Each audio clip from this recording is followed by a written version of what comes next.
E aí, meus queridos, tudo bem? Eu sou o Prof. Clayton Reis e essa é a resolução de mais uma questão da URG de 2005, que fala sobre óptica, ali a parte de espelhos planos e esféricos, e a questão diz o seguinte: no estudo de espelhos planos e esféricos, quando se desenham figuras para representar objetos e imagens, costumam-se selecionar determinados pontos do objeto.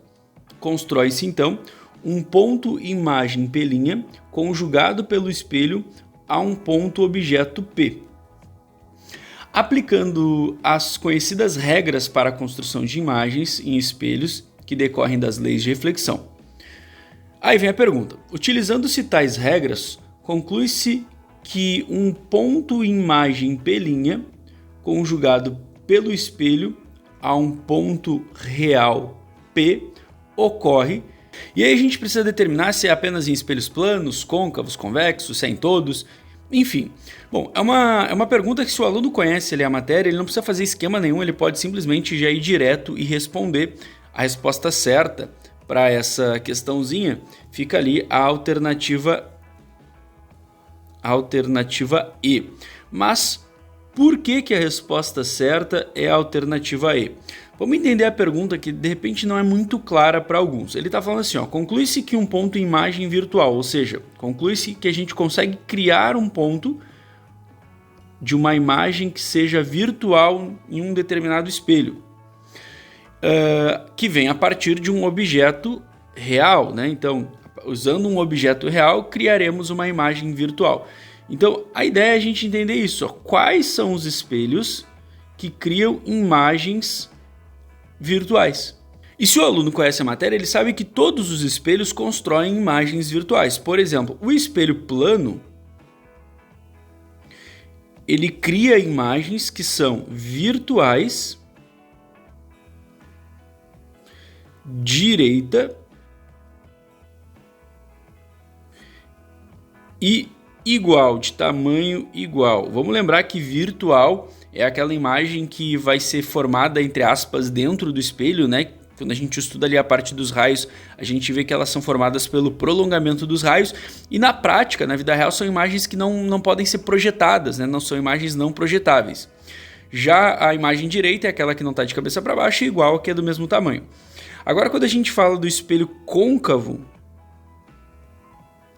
o espelho côncavo ele é um espelho que tem 5 casos de imagens, mas quando a gente tem a imagem formada quando o objeto está bem próximo do espelho, ali entre o foco e o vértice, né? Eu até brinco com os alunos que o único lugar onde a gente vai ter imagem virtual é quando ele está perto do vértice, vértice com V de virtual, daí dá para lembrar, né? Então, ali entre o foco e o vértice, a gente vai ter no côncavo uma imagem virtual, direita e maior.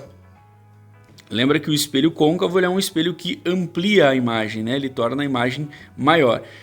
Ele tem essa característica, né? E o fato de ser direita e virtual eu já expliquei. Outra coisa que é interessante a gente se ligar é que imagens virtuais vão ser sempre direitas, né? Ou seja, sempre que a gente analisar uma imagem que não está de cabeça para baixo, ela automaticamente vai ser virtual dentro aí dessas situações mais básicas de espelhos. Bom, e o espelho convexo, que é o último aqui, né? Convexo. Vamos lembrar que qual é a diferença do côncavo para o convexo, né? O côncavo é aquele que utiliza a parte de dentro da concavidade do espelho, né? A parte de dentro ali da curvatura do espelho. Já o convexo é aquele que utiliza a parte de fora. Então aqui são as costas do espelho côncavo e aqui são as costas do espelho convexo. Já o espelho convexo ele cria um único tipo de imagem. E a imagem dele vai ser virtual. Virtual, lembra que virtual é sempre com direita, né? Virtual, direita e menor.